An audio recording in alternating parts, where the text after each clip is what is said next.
Hoy en promoción especial, Aerolíneas TOC le invita a viajar a Chile, Argentina, México y Brasil. Yo soy Juan Carlos, bienvenidos a TOC Libros.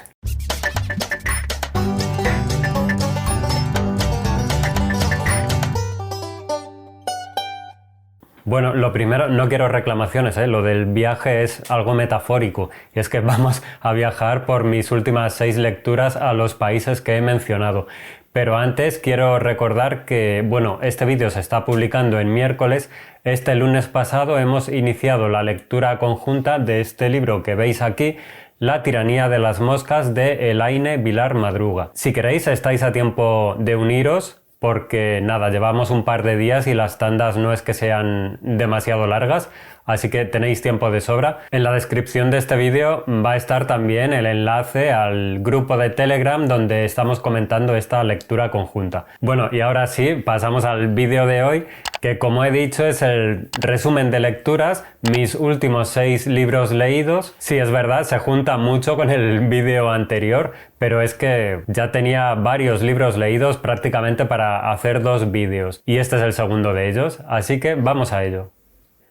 El primer libro que terminé fue La tumba, de José Agustín. Esta fue la primera novela de este gran escritor mexicano y supone mi primer acercamiento a su literatura. Se publicó en 1964, es decir que José Agustín pertenece a un grupo de escritores mexicanos que rompieron un poco con lo que se estaba haciendo hasta esa época. Esta nueva literatura se aleja de las narraciones que se centraban sobre todo en la Revolución Mexicana y se desplazan hacia la ciudad como paisaje ocupada por los jóvenes que la hacen suya y crean una cultura cosmopolita. En esta novela, Gabriel es el protagonista, es el que nos hablará. Él tiene 16 años y nos va a introducir en su vida como estudiante y las relaciones con sus amigos y sobre todo, yo diría, con sus amigas. Con ellas tendrá varios escarceos sexuales, también con alguna familiar, con una tía suya. Y curiosamente veremos que los padres de Gabriel aparecen como unas figuras que casi se desentienden de su hijo. Además, el propio Gabriel piensa que hay algo dentro suyo que no está bien del todo, como por ejemplo cuando le dan ataques de risa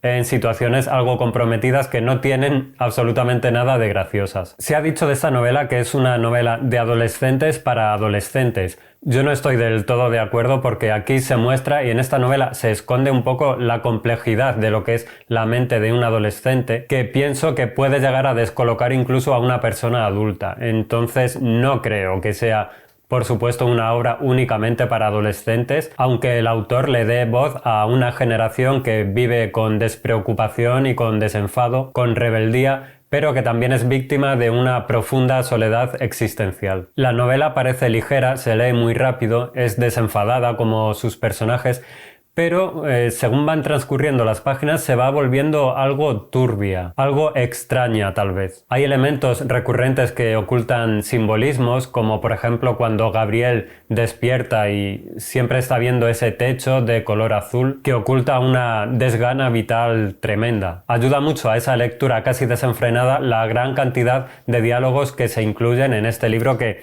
tampoco es que sea demasiado extenso, la verdad, pero sí te deja esa sensación de querer seguir leyendo por cómo se va desarrollando todo y porque no sabes en ningún momento hacia dónde va a desembocar toda la historia que nos está contando Gabriel. Por último, quiero decir que a pesar de ser una obra que ya tiene más de 50 años de edad, la considero una novela muy vigente. Todo lo que cuenta podría estar situado perfectamente en los años que nos ha tocado vivir. Y eso, pues creo que es algo que solo consiguen los grandes. Por eso quiero seguir leyendo, por supuesto, a José Agustín.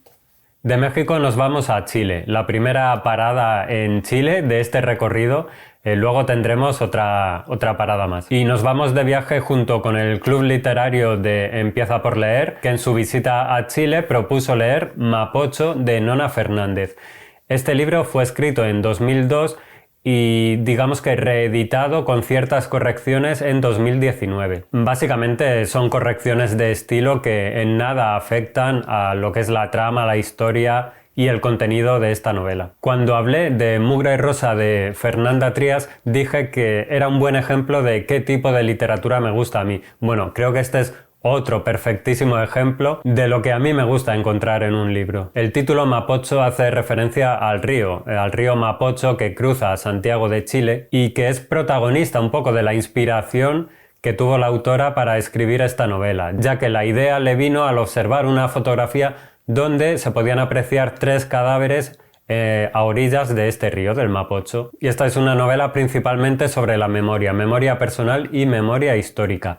La propia Nona Fernández indica que la memoria es un elemento principal en su forma de hacer literatura. Y ya adentrándonos un poco en lo que es la historia de esta novela, que es un poco difícil de contar porque la estructura no es la habitual, pero bueno, por ejemplo, aquí vamos a encontrar a Fausto, que es un escritor que está escribiendo la historia de Chile y se intuye que trabaja para el gobierno o para el régimen. Es decir, que está escribiendo una historia oficial, entre comillas, en versión de los vencedores y es obviamente una versión muy sesgada y subjetiva. Por otra parte, una historia familiar donde son protagonistas la Rucia y el Indio. Ellos son 2 hermanos que se necesitan imperiosamente y casi con pasión. Es como si fueran una misma persona, se sienten irremediablemente unidos y ya sus propios nombres son una metáfora. La Rucia, para quien no lo sepa, es un color blanquecino, claro, y el Indio es todo lo contrario, es de un color oscuro, moreno. Son 2 mundos distintos que se necesitan por completo. Ellos 2 tratarán de averiguar qué es lo que pasó con su padre. Ellos solo tienen la versión de su madre, que tras la llegada de la dictadura se los llevó a Europa. Ahora, al volver a Chile, la Rucia intentará encontrar al Indio para descifrar la verdad de todo lo que ocurrió. Es interesante cómo se nos habla de cierta parte de la historia de Chile, de cómo Pedro de Valdivia quiso fundar un Santiago de Chile a imagen y semejanza de Extremadura, y además es un libro lleno de fantasmas y de muchísimas metáforas, como por ejemplo una que me gustó mucho, que es dejar de barrer como símbolo de cuando se quiebra la normalidad. Por supuesto, el río Mapocho, el Mapocho como limbo, pero también como basurero, donde se ahogan los muertos de la dictadura para que no queden visibles en esa historia de Chile que Fausto está escribiendo. Estos muertos ya no saben estar en otra parte más que en el propio Mapocho y viven o malviven de recuerdos y comportamientos circulares. Pero a pesar de ello son muertos que hablan, como por ejemplo la Rucia, que desde la primera página sabemos que está muerta. También un Mapocho como testigo silencioso, que siempre está ahí observando sin poder evitar su propia presencia. Otra cosa que me gustó es que en determinado momento se menciona a Pedro Lemebel cuando se habla de cómo fueron tratados los homosexuales y transexuales durante la dictadura. Luego está el dicen, ese dicen como elemento para introducir hechos que no están corroborados, esas historias que van pasando de boca en boca pero que no tienen ningún tipo de oficialidad. Esto es curioso porque también lo encontré en la otra novela que leí en esta tanda de 6 de Chile, que es El obsceno pájaro de la noche, de la que hablaré en breves minutos. En fin, ya solo decir sobre Mapocho que creo que es una lectura que se presta perfectamente a leerla acompañado, a hacer una lectura conjunta, porque es verdad que entre todos se terminan comprendiendo muchas más cosas. Además, en esta lectura tuvimos a Paula, que es chilena, y bueno, nos dio bastante luz en muchos aspectos.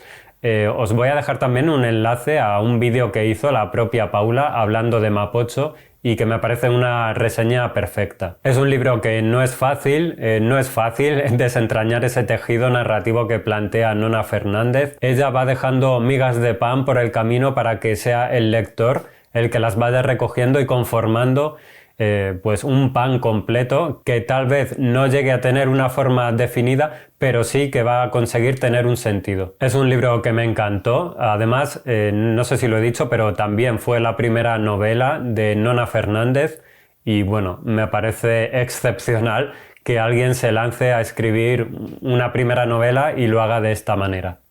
A continuación viajamos a Argentina, nos vamos con un libro de relatos que se llama Cenizas de Carnaval, escrito por Mariana Trabacio. Este libro fue publicado en 2018 por la editorial Tusquets en Argentina. Consta exactamente de 10 relatos, cada uno de ellos tiene una entidad propia y toca temas muy vigentes como lo son la memoria y la identidad. Mariana Trabacio dijo una vez en una entrevista que la escritura es esas cosas que no terminan de suceder en nosotros. Yo esa frase me caló bastante hondo y creo que se refleja bastante bien en estos relatos. Quiero destacar los dos primeros relatos, los que abren el libro, que son Cenizas de Carnaval y Certeza de lo Inmóvil. El primero constituye un hermoso epílogo a una bella historia de amor. El hombre ya anciano habrá de lanzar al río las cenizas de su esposa ya fallecida. Me pareció un relato precioso, lleno de sensibilidad y sutileza sobre la inmortalidad del amor. Certeza de lo Inmóvil surge de una anécdota, y es que un día la propia autora, Mariana Trabacio, aplastó un mosquito en lo que es su estudio donde ella trabaja y escribe, y el mosquito quedó ahí fijo. De hecho, ella pidió que no lo retiraran, un poco como punto de anclaje, ¿no? Si el mosquito está ahí, yo sé que puedo escribir. A partir de esa necesidad de lo estático, de que todo se quede quieto, nos cuenta una historia donde un tipo siente esa imperiosa necesidad. Lo que pasa es que lo lleva a un extremo bastante, no sé si denominarlo dantesco. Me parece un relato brutal y muy sorprendente. Después me gustó mucho, por ejemplo, A Media Voz, que es un relato donde la protagonista va conformando su propia identidad a partir de recuerdos familiares.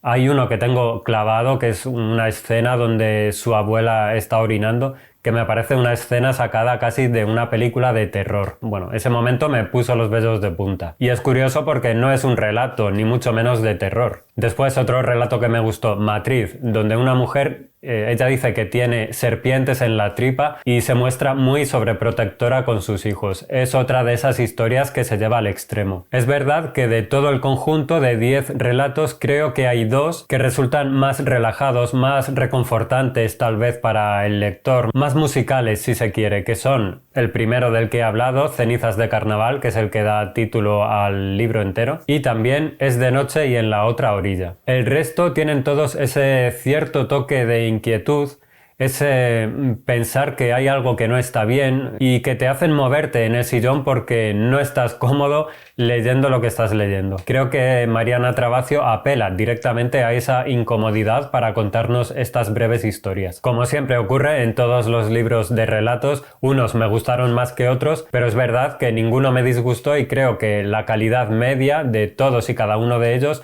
es bastante elevada.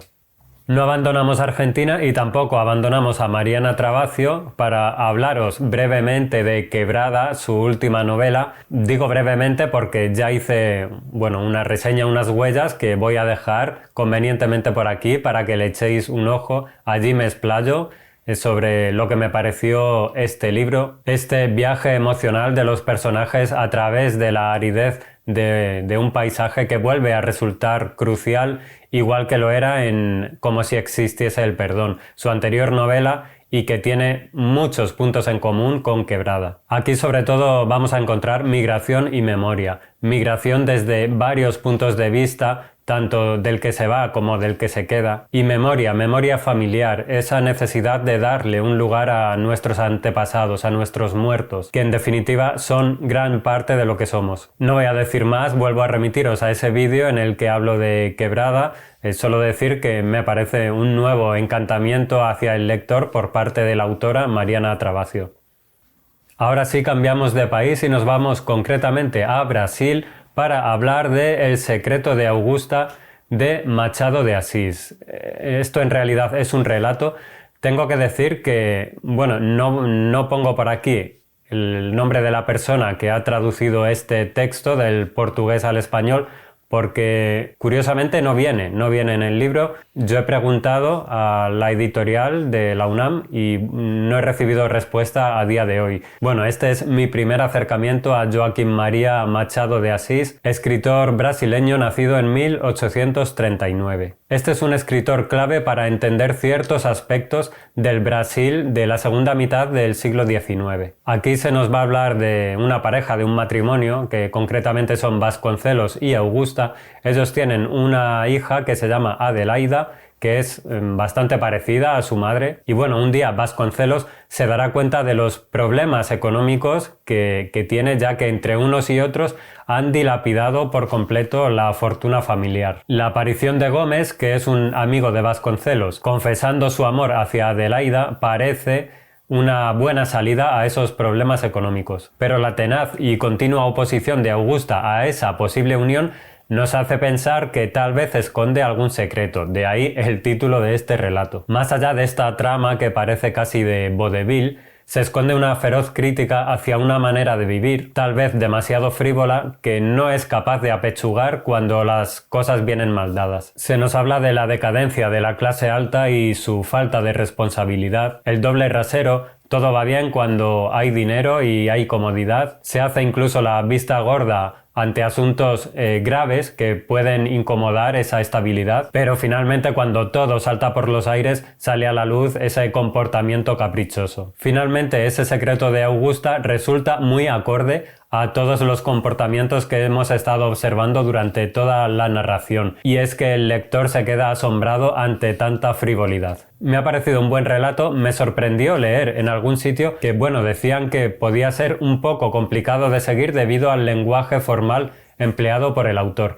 Yo en mi caso no he tenido ningún tipo de problema, creo que es un relato, un texto que se lee perfectamente bien, pero claro, no sé si es un tema de la traducción de esta edición en concreto, que como ya he dicho al principio, no he podido encontrar el dato de esa persona que tradujo el texto de Machado de Asís. Bueno, resumiendo, espero leer algo más de este autor brasileño más adelante, y este ha sido mi primer acercamiento hacia su literatura. Bueno, veo que se me olvidó mencionar un país por el que hemos viajado durante esta tanda, y es concretamente Gran Bretaña. Y es que esta vez no os traigo 6 libros, sino 7. Considerando que el anterior, El secreto de Augusta, es un relato, la siguiente historia de la que os voy a hablar es también un relato. Es concretamente La pata de mono de William Waymark Jacobs, W.W. Jacobs. Este relato lo escuché en audiolibro. La editorial que lo ha publicado en este formato es Saga Egmont, y desgraciadamente me ocurre lo mismo que en el libro anterior de Machado de Asís, y es que me ha sido imposible encontrar el dato de la persona encargada de la traducción. Si en algún momento lo encuentro o alguien me lo facilita, pues lo pondré en la descripción de este vídeo. Un dato curioso es que el autor era humorista y gran parte de su obra se circunscribe a este género. A pesar de ello, nos regaló este relato terrorífico que fue publicado en una antología en 1902. La familia White recibe al sargento Morris, quien ha estado de servicio durante un tiempo en la India, y este les habla de un extraño amuleto que lleva consigo. Es una pata de mono que, según se dice, es capaz de conceder 3 deseos a 3 personas. Él ha sido concretamente el segundo dueño de este amuleto, de esta pata de mono, y dice que el primer dueño pidió como último deseo la muerte. Cuando la familia le pregunta si es verdad que este amuleto es capaz de conceder esos 3 deseos, Morris dice que sí, pero lo dice con rostro compungido. En un momento dado lanza la pata de mono a la chimenea con intención de destruirla, pero el señor White la rescata y se la termina quedando. La cosa es que nosotros como lectores vamos a ser testigos, igual que la familia White, de que esos deseos sí se cumplen, pero no tal vez de la manera que uno quiere. Obviamente no puedo contar mucho más de la historia y creo que a lo mejor ya he hablado de más, pero bueno, me pareció un relato buenísimo que de verdad me produjo inquietud y que nos habla del peligro de dejar en manos ajenas nuestras propias responsabilidades. Además, sin decir obviamente nada, el final es uno de esos finales que te deja pensando durante bastante tiempo qué es lo que ha sucedido aquí. Bueno, intenta uno darle una interpretación lo más correcta o lo más adecuada a lo que uno piensa. Me parece un texto incluso provocativo para la época en la que está escrito y mucho más profundo de lo que su ligereza narrativa parece prometer a primera vista. Además, hace vigente esa frase que seguro que habéis oído, que dice algo así: cuidado con lo que deseas porque tal vez se cumpla. Bueno, y el libro con el que cerramos esta tanda de 6 nos lleva de nuevo a Chile, y es en concreto El obsceno pájaro de la noche de José Donoso. Este libro lo he leído en lectura conjunta organizada por Juan Carlos de TOC Libros. José Donoso fue un escritor chileno que formó parte del denominado boom latinoamericano, ese movimiento que yo me atrevo a calificar como publicitario, encabezado por gente como Gabriel García Márquez, Julio Cortázar, Mario Vargas Llosa o Carlos Fuentes. José Donoso tal vez fue uno de los miembros menos visibles o más opacados por toda esta gente. Esta sin duda parece una obra fruto del delirio, y es que Donoso tuvo serios problemas para configurarla y no fue hasta que sufrió alucinaciones e inestabilidad mental debido al dolor que le producía una úlcera que padecía, cuando pudo poner orden en todo ese caos. Y esto es curioso, ¿no? Que su mente tuviese que estar alterada para poder ordenar todos esos ingredientes que le atormentaban durante demasiado tiempo. Bueno, no lo he dicho, pero finalmente este libro fue publicado originalmente en 1970. Es muy difícil hablar del argumento de esta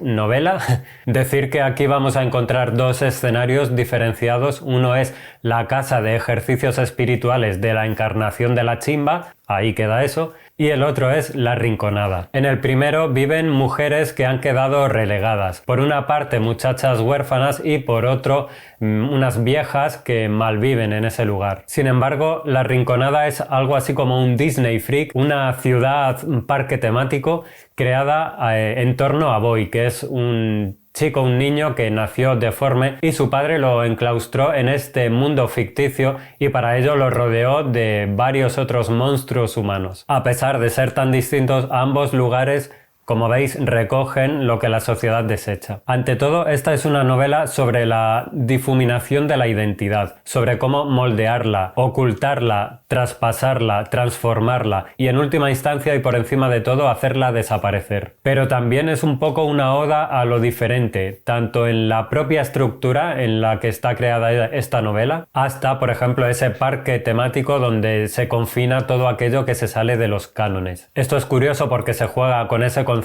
y se nos plantea que en un lugar donde todos los que viven son monstruos, lo normal es lo monstruoso. Es decir, si aparece alguien que nosotros consideramos normal, allí va a ser el apestado porque es lo diferente, lo que se sale de esa monstruosidad. También es la descomposición de una época, de un mundo concreto muy cerrado, de una clase social. En El obsceno pájaro de la noche vamos a encontrar muchos personajes muy bien desarrollados, pero por encima de todos, uno que me parece memorable, que es Humberto Peñaloza. Él es un mudo que vive con las viejas, pero es que también es una de las viejas, a la vez que una perra amarilla, pero también en determinado momento es un bebé, una guagua. Humberto puede llegar a ser incluso una pared húmeda. No manches, ¿cómo van a ser las mismas? Diréis, este hombre que está diciendo está loco.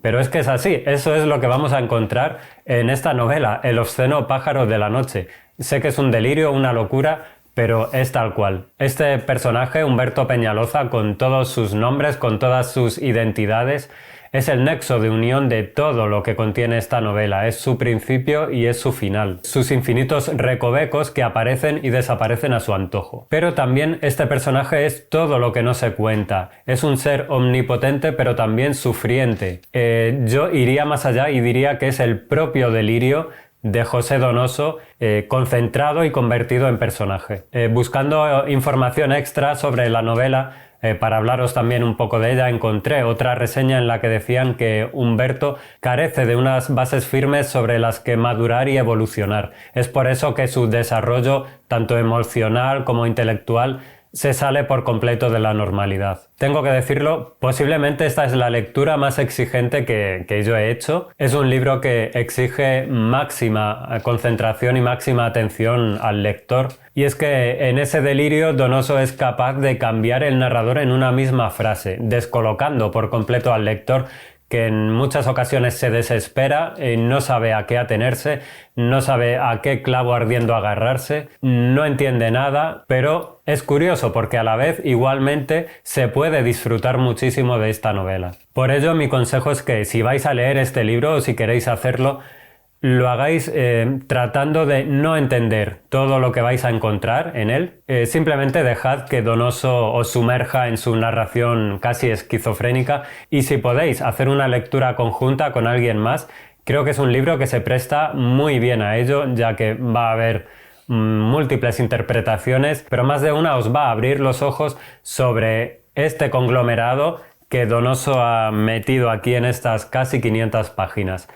Es un libro que a mí me ha fascinado, me ha exigido muchísimo, me ha costado. Me consta que hubo gente que lo quiso dejar a medias porque le costaba muchísimo, pero en mi experiencia personal creo que ese esfuerzo exigido hacia el lector se ve totalmente recompensado cuando uno termina. Te quedas exhausto, pero en mi caso al menos feliz de haber completado El obsceno pájaro de la noche de José Donoso. Pues estas han sido mis 6, entre comillas 7 últimas lecturas, y viene ahora vuestro momento. Por favor, decidme en comentarios qué os parecen estos libros, si los habéis leído, si tenéis intención de hacerlo. Habladme sobre El obsceno pájaro de la noche, si habéis tenido la oportunidad de leer esa novela, cómo ha sido vuestra experiencia. Contadme lo que queráis, que yo estaré muy pendiente, siempre en ese espacio que tenemos abierto de comunicación, que son los comentarios de los vídeos. Muchísimas gracias por haber llegado aquí al final del vídeo, gracias por el apoyo, un abrazo a todo el mundo y nos vemos como siempre en un próximo vídeo que será muy pronto. Chao.